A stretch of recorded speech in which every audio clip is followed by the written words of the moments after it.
Gobekli Tepe. There is a series of videos being put on television. I don't know if any have appeared in the US or not. Most of them seem to be funded by the Canadian government, the telephone networks and cable TV, Rogers, Shaw, National Film Board of Canada, etc. It seems like it's all being produced by the same money centered on the government of Canada, and it has some participation by England, but I don't think I've seen any mention of America. There are a number of different programs. Some of them are called Museum Secrets, some are called Naked Archaeologist out of Toronto, and others have specific names related to lost information. It seems to be done in cooperation with Israel, but a lot of it is basically the rewriting of Israel. It kind of seems to be done for the purpose of denying many of the things that they have believed in the past. I suggest that if all of the videos were put together into one series, it would be called revisionist in the context of what has been told to date. Most of it takes place in the time from Jesus to the Crusades. However, there's the odd one. A number of these are played over and over again on history channels, documentary channels, and military channels. They seem to be in a hurry trying to get all of that information out to Canadians. They haven't seemed to have appeared in the U.S. If anybody can, could you find out? The Prime Minister of Canada is spending the week in the Middle East. He addressed the Parliament of Israel and defended Israel totally. One has to wonder why they're doing all of this at this particular time, rewriting things that happened in Egypt. But most interesting one was the one that was done last Sunday, which basically sits out in a monument type of place, something like they have in England, but much older. This begins approximately 10 to 12,000 BC. You can basically put that in context when you say 10,000 to 12,000 BC compared to 3,100 BC when Egypt began to exist, so a difference of about 9,000 years older. It comes about at the end of the Ice Age before anyone else was talked about as civilians. They changed the beginning of civilization within the context of hunter-gatherers, whereas most historians have described the beginning of civilization with agriculture, which comes down to human beings purposefully growing food for the purpose of feeding an army, who would then control an area called a kingdom. Hunter-gatherers, they say, are the real beginning of what happens, because they too gather food. The only difference is they didn't plant it. It was already growing. What they do is they gather it and store it. From there, they can begin to control people using the food they have when other people no longer have it. It's based upon a religious ritualistic premise. It lays out what one would call two pillars in the middle of a big stone circle. These pillars are about 18 feet tall. From these two pillars in the center, they are surrounded by a number of other pillars because they reproduce this concept on a number of occasions. Different numbers of pillars surrounding the two pillars can vary from 12 or 14 down to 5 or 6, depending on the size, on the place in which they put them up. They have been excavated and found that once they covered it up, they built another one smaller on top, covered it up, built another one smaller than that. That gave the concept of having temples, starting with the biggest as the oldest and the smallest as the local farm community type of church. So religion, in the context of what people did 10,000 BC or so, is at the center of it. The gathering of wheat, barley, or whatever in order to control the food that already existed that they didn't plant is the beginning of controlling the world. This is in eastern Turkey, a few hundred miles near beginning of the Euphrates River, which would put it in the area of Lake Van, which for a long time has been discussed as the place where there is the story of Noah's Ark coming to an end. So they go through what appears to be a revisionist version of how everything began. That would lead to a time later on when northern Syria of today would become a center of activity between Babylon at the east and Egypt in the west, creating kind of a pyramid, because Ur and Egypt are about on the same parallel, whereas northern Syria is much further north. It could explain why today the people of Syria are being killed by their own government. Their own government is not being stopped by any Western or Eastern society, even though it's obvious that the war there is ethnic cleansing. They're getting rid of the Syrians who know. Who knows what is the question. It's in the same manner that the Civil War in the U.S. occurred. A number of people in the U.S. knew what had gone on in the past and it had to be cleansed, so that you have a war between the North and the South and a war against Indians. So slavery would come into play. Slavery was not to get people to grow and collect cotton on behalf of some rich guy, but more brought in as a gene pool by the Arabs who collected the slaves in Africa and shipped them off into America, so that when this time in history came about, those gene pools could be merged in with the aboriginal gene pools, the white gene pools, the brown, and the black, all mixed up together in order to make a new gene pool that they knew from the beginning would be needed at this time. The only difference is they were doing it there in Turkey because they had access to Neanderthals and women from Africa. Much later on, got access to Egyptian women who basically left with Moses, but turned left while the men turned right and went and lived in the deserts. Jordan specifically for 40 years until most of them had died and were replaced by a new generation of Jordanian types rather than Egyptian types. They would then move to Israel to find a new gene pool that had been created by the Syrians artificially inseminating women who had gone from Egypt with Moses, turned left, went into what we call Israel, and from there gave birth to a specific gene pool which eventually we get to know as Judeo-Christian. It basically means that Jews can change their religion to Christianity, and Christians can become Jews at any time in the future if it's convenient to hide who they really are. When a certain group of people who know too much need to be removed, then one will remove them by war, pestilence, famine, or disease, or a combination of all four, which one would call a holocaust.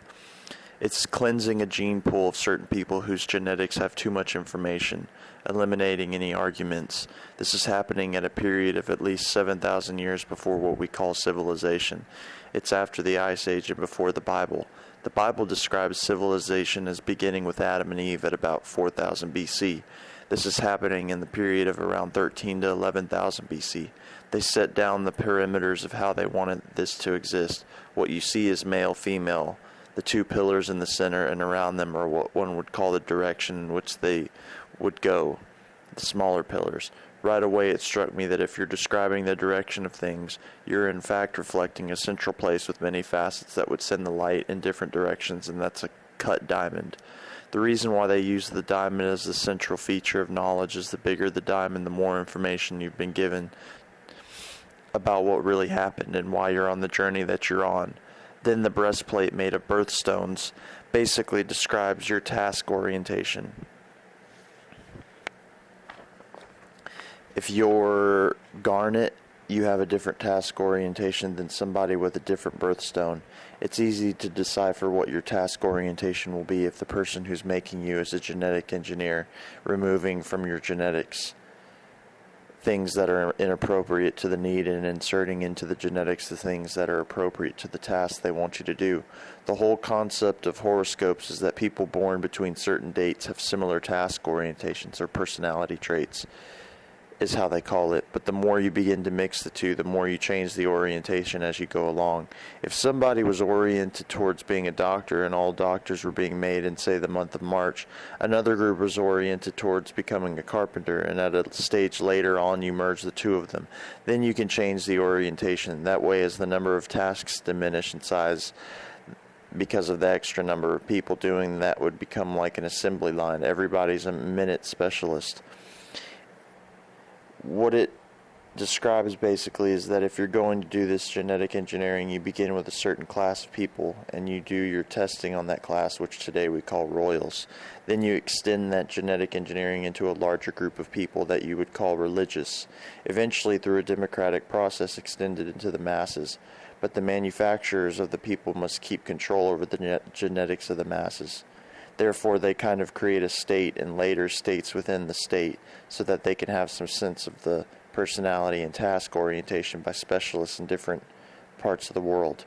You certainly get the sense, generally speaking, that Vermont orientation and mentality of people is different from that of Texas, and that New York is different from California. But if you understand the concept that is defined by this group in 11 to 12,000 BC, they knew that they were starting with a small population who would control the genetic development of the population as the numbers grew.